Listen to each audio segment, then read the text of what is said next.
किसी गांव में रमेश नाम का एक गरीब किसान रहता था। वह बहुत मेहनत करता था, लेकिन उसकी किस्मत उसका साथ नहीं देती थी।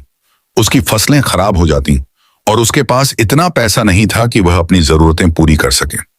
एक दिन वह बहुत उदास होकर जंगल में चला गया और सोचने लगा, काश मेरी किस्मत बदल जाती और मैं अमीर हो जाता।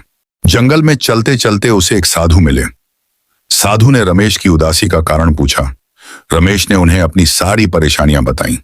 साधु ने उसकी बात ध्यान से सुनी और फिर अपनी झोली से एक चमकदार पत्थर निकालकर रमेश को दिया। साधु ने कहा, यह एक चमत्कारी पत्थर है। अगर तुम इसे लेकर कोई भी कार्य पूरी मेहनत और ईमानदारी से करोगे तो वह कार्य अवश्य सफल होगा। रमेश ने साधु का धन्यवाद किया और चमत्कारी पत्थर को लेकर घर लौट आया।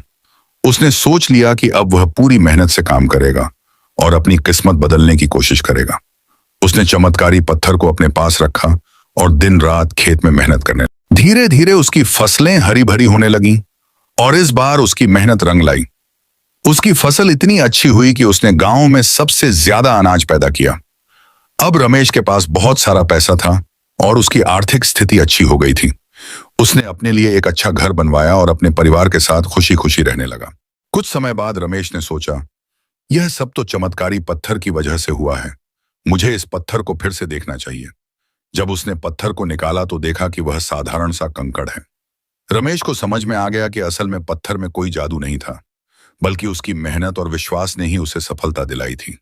कहानी का संदेश है कि असली चमत्कार हमारे अपने विश्वास, मेहनत और ईमानदारी में होता है।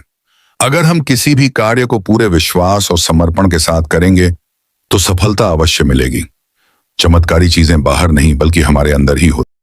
नई कहानी देखने के लिए हमारे YouTube चैनल मेहरा किड्स को सब्सक्राइब करें और बेल आइकन को दबाएं और नोटिफिकेशन बेल ऑन रखें।